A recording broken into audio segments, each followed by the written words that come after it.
علماء ذویل احترام کے ہاتھوں کا بوسہ لینا یہ مستحسن ہے، یہ ہمارے آداب میں سے، معمولات اہل سنت میں سے۔ تو جب سب لوگ ان کے دست بوسی کر رہے تھے، ہاتھ چوم رہے تھے، میں بھی قریب گیا، اور جب میرا نمبر آیا میں ہاتھ چومنے کے لیے گیا تو انہوں نے میرا ہاتھ لے کر خود ہی چوم لی۔ عزیزان اکرام وقار، لوگوں کے آج حالات ایسے ہیں کہ اچھے لوگوں کے ساتھ اخلاق الگ دکھائے جاتے ہیں، چھوٹے لوگوں کے ساتھ اخلاق الگ دکھائے جاتے ہیں۔ سٹیٹس کا آدمی ہو تو اس کے ساتھ ملنے کے طریقے الگ ہیں، اور غریب کوئی آ جائے، فقیر کوئی آ جائے تو اس سے ملنے کا انداز الگ ہو جائے۔ یہ نہ ہو، یہ ہم سب کے لیے نصیحت ہے۔ اسی ممبئی کی سرزمین پر میں آپ کو بتاؤں، ایک ماہم شریف میں بزرگ حاجی صاحب ہوا کرتے تھے، آج سے تقریباً 10-12 سال پہلے کی۔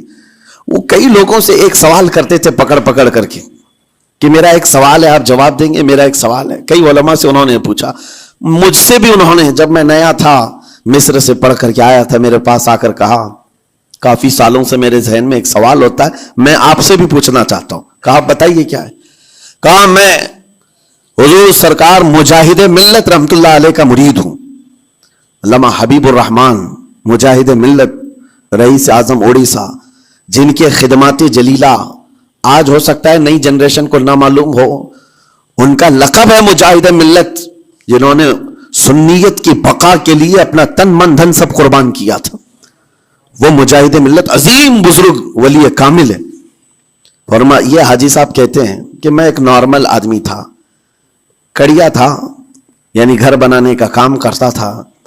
جب وہ ممبئی تشریف لاتے تو دوڑ کر کے ہر جگہ سے لوگ ملنے آتے، میں بھی گیا تھا، اور اس وقت میں جوان تھا۔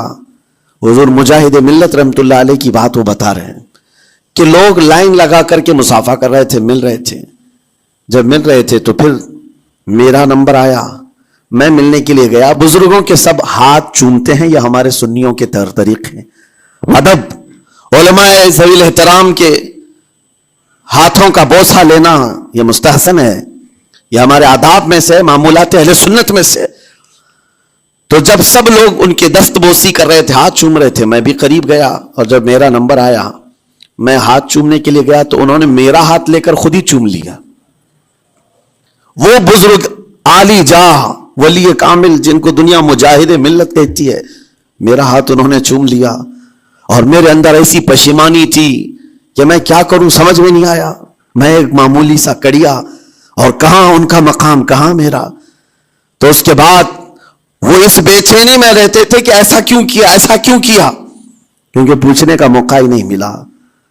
ایک بزرگ تھے، انہی کے خلیفہ تھے حضور مجاہد ملت کے، انہوں نے اس کا جواب دیا۔ میرے عزیزوں، کیا بہترین جواب تھا۔ حضرت مجاہد ملت رحمت اللہ تعالی علیہ یہ چاہتے تھے کہ ہزاروں لوگ ہماری تعظیم کرتے ہیں تو کہیں ہمارے دماغ میں بادشاہت کا خیال نہ آئے، ہم غریب اور فقیر کا ہاتھ چوم کر اپنے نفس کی مخالفت بھی کرتے ہیں۔ اخلاق کریمانہ دکھانے کے لیے اسٹیٹس والوں کے ساتھ ہی نہیں، غربا فقراء کے ساتھ بھی وہ اخلاق ہوں۔